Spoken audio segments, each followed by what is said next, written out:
my pleasure to introduce two of my colleagues, Craig Lebovitz and Abba Ahuja. And their slides, as I said, will be live momentarily. Okay. Thank you, Susan. You're welcome. Okay. Thank you, Susan. To begin, I don't have any food recommendations for you, nor in this talk are we going to talk about sniffing anyone's network, nothing that controversial. Instead, we'll talk about injecting faults into people's networks. So, a lot less controversial. So I'll wait just a second as people come in. But we'll be talking, this is a follow-on talk to our last NANOG talk where we said really bad things about BGP. Today we'll just say really bad things about policy, not so much about BGP. This work is in collaboration with Abba as well as some other folks at Microsoft Research. So in the last NANOG, we showed a couple of, went through a talk that really explained, at least in theory, BGP has some really awful convergence properties. That is, in theory, you can actually create a complete graph of BGP speakers without any policy that, unlike RIP or unlike other protocols, the AS path leads to some really horrible characteristics, or at least from a theoretical point of view, you can look at during convergence. And by convergence, I really mean after a fault, after a multi-home site loses one of their connections. How long does it take for the majority of other internet routers to begin recognizing the backup or alternative BGP path? So it turns out, at least from a theoretical point of view, the answer is pretty bad. It's n factorial, where n is the number of BGP speakers. It's actually a number that's far worse than RIP or other protocols. And we also presented quite a bit of measured data looking at faults we had injected over the course of 2 years, where we looked at numbers ranging from 10 to 30 minutes at the upper bound for a given BGP change to propagate throughout the internet. So really big numbers. From a theoretical point of view, n factorial states, and from the measured times up to half an hour. But as it turns out in practice, the internet isn't a complete graph, that providers have the nasty habit of actually having policies and filtering customers. So in practice, we really don't see the millions of updates we would have predicted, and that's really because the internet isn't a nice complete graph, and there's policies and other things in there. So the question we're looking at in this talk is, okay, what are really, given a provider's network, given notions of policy, what really is leading to these half-an-hour convergence times? What is it about internet policy and internet topology? And what role do these play in convergence times after failure? That is, the time it takes for BGP messages to propagate. And we have a number of questions. Given a physical topology, can we estimate time for convergence? Do convergence properties of different ISPs differ? Are state topologies different? And is there anything we can do to improve BGP convergence? So rather than hold everyone in suspense, I'll give you the answers right now. They're yes, yes, yes, and maybe. So we repeated some of the very similar experiments we talked about at the last NANOG.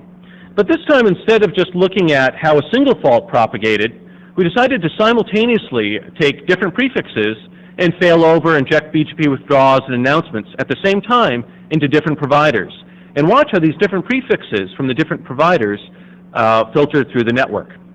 So we did this with some 30 different providers, and we also had a number of surveys, work Abba did, to try to understand, when we saw the results, understand, where did this path come from? Why is this really a transit, backup transit, customer, something of someone else? Trying to understand what led to some of the paths we observed. In the next couple of slides, we won't focus on the great massive data we collected. Instead, we'll really focus on just sort of a case study of 3 providers. We decided to pick, really to illustrate some of the intuition behind this, we'll talk about 3 providers, all at May West. These 3 providers are all direct peers of another provider who is mainly located in Japan. So in steady state, all direct peers, the route always had an AS path of length 2, all very similar. When we did pings or trace routes, also the results were all very similar. So this is just, again, a graphical view of what I said. We had 3 providers all at May West, took 3 different prefixes.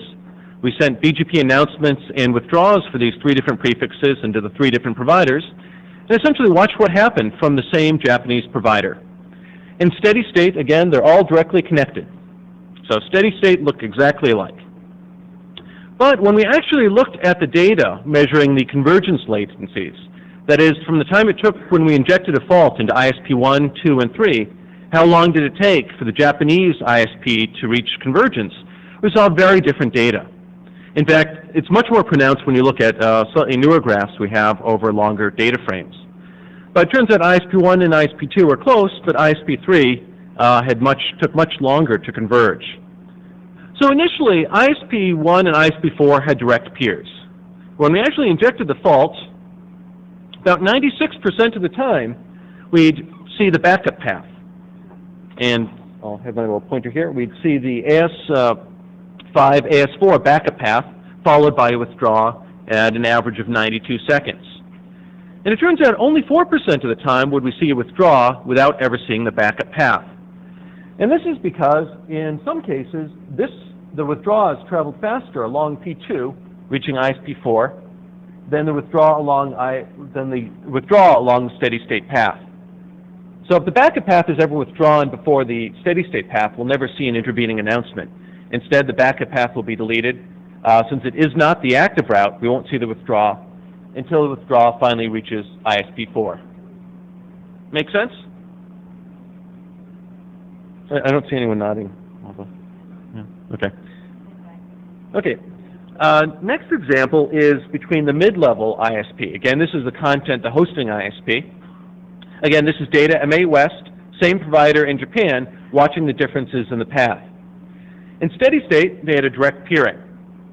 But they also had a number of different paths. 63% of the time, we'd see the red path announced. But 7% of the time, we'd see both the red and the blue announced. And only 7% of the time would we see a direct withdrawal.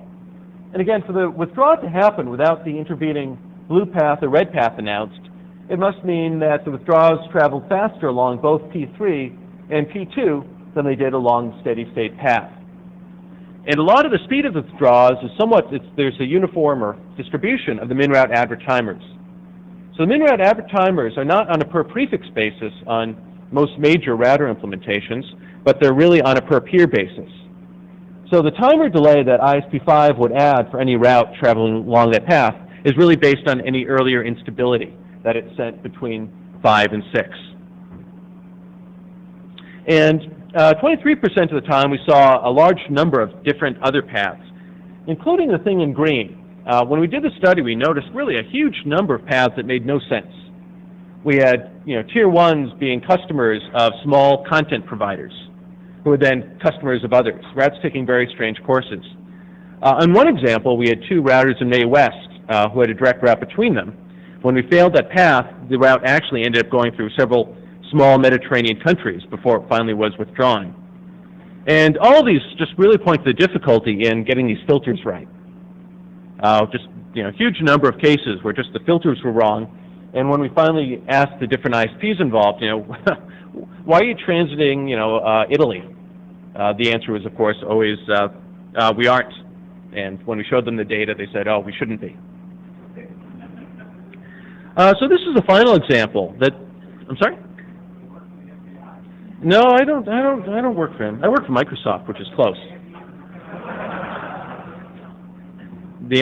What? I don't understand the question. Maybe okay. So this is the last example. One of the things hopefully you'll notice as I go through this example is that as we move from a tier 1 to the tier 3, the topologies are getting more complex. Not the steady state topology. In steady state, they're all direct peers. But what's changing is the backup topology, the alternative paths we see as we go through the 3 different providers. And this one gets quite a bit more complex. We actually saw close to some 70 or 80 different paths which fell into the 27% other. Quite a bit of variety as the failover happens. And again, this is just recording that about 36% of the time we just see a primary backup path announced. And again, by the way, when we inject these withdrawals, it's our prefix. There really is no other route there. These are the routes that we're seeing with a single homed prefix being withdrawn from ISP3. So in the course of withdrawing that prefix, 36% of the time we'd see the red backup path followed by withdraw. 35% we'd see this, red and blue, and so on. So I'll now hand the talk over to Abba, and she'll actually talk about why are we seeing these different topologies from these 3 different providers. And all you, Abba. This is a laser pointer. Don't point it at them. I can't. Okay, so the first thing that we're going to talk about is why are there all these different levels of complexity? In the 3 different examples that Craig showed, you could see that the topologies got very complex and the number of backup paths was increasing. To set the stage for that, we're going to present a provider relationship taxonomy. People are often talking about the different relationships between providers, but we want to set the stage by providing some concrete definitions so there's no confusion. The first one we're going to talk about is transit relationships. So this is basically your customer-provider relationship. The customer sends the customer routes to the upstream provider. The upstream provider is going to send default-free or just send default to the customer. In a peer relationship, we're talking about a bilateral exchange of customer routes. So basically, when 2 people peer, they're only going to send their customer information and their network information rather than a full routing table. And backup transit, while may not be all that common, is one of the things that we found from talking to providers and looking at some of the interesting data, so that kind of explains some strange things that we saw in the AS path information. And so what I'm defining that is that actually a peer relationship becoming a transit relationship based on failure. So basically, 2 peers have an agreement with each other that when one of their upstreams fails, that they will actually turn to the peer for default-free route information. So basically, these relationships constrain topology. Based on the relationships between providers, whether or not they're customer-provider or peer relationships, is going to determine the number of possible backup paths. So when we talked at the last NANOG and we said that there's n factorial amount of states that you need to explore in order for your system to converge, the constraint is actually based on policy. So depending on how your policies are set up, you're going to see some subset of that n factorial. So I'm going to show an example from the real world, basically. So these are, this diagram shows a relationship between 5 ASs that was actually in our data. And so here you can see that customer 2 is, AS2 is actually a customer of AS4 and AS5, but has a peering relationship with AS3. And so from here, you can see the possible paths that node 3 is going to actually see. So node 3 can possibly get to some prefix x with the path of 21x, with the path of 421x, and in the case that 4 actually fails over to its alternate path, you might see 4521x. Now it's very interesting to note here that customer 2 is, or AS2 is actually a customer of AS4 and AS5, but AS5 is actually a customer of AS4 itself. In this diagram, you can see that AS2 is a customer of AS4 and is a customer of AS5, but it's also buying, but AS5 is also a customer of 4. So you can see that this path is AS2 is buying a service from AS5 and AS4, even though 5 actually is a customer of AS4. Is that clear? Well, one of the things that you notice is that if you actually stick to a hierarchical relationship between providers, you can eliminate some of the possible paths that you're going to explore. So from here, I took out the relationship between AS2 and AS4, they're no longer customers, and kept this to be a hierarchy. So AS2 is buying service from AS5, who then buys service from AS4. So you can pretend that AS4 might be a tier 1 or something. And so you note that the possible paths now are reduced. We've eliminated one of the possible states that each one of these ASs is going to explore. And so therefore you would think that based on the fact that you're eliminating the number of states to explore, that your convergence time is actually going to be much faster. So strictly hierarchical relationships eliminate exploring some extra states, because policy controls the number of possible paths you're going to explore. But it turns out that the number of paths really doesn't matter. It's really a function of the longest AS path in the system. So if you notice from my past diagrams, that the longest path in this system, which is following hierarchical relationships, is actually 3, 4, 5, 2, 1. which is the same in this.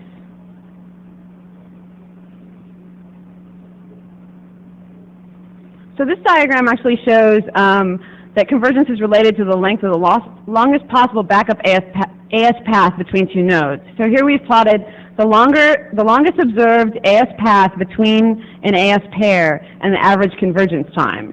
So you can see as the longest observed AS path increases in length, that the convergence time actually increases as well. So what does all of this mean for convergence time? Convergence time is related to the length of the longest AS path that needs to be explored. So before failover occurs, you actually need to withdraw all the alternative paths that you have. This means that the final withdraw message for a given withdraw must propagate across all of the ASs in the longest AS path, and that's where all of the delay comes from. And so you can see this applied to Craig's slides, which actually showed that the longer the backup path, the longer it was going to take to converge. And this longest path is related to the policy relationships that you have between providers.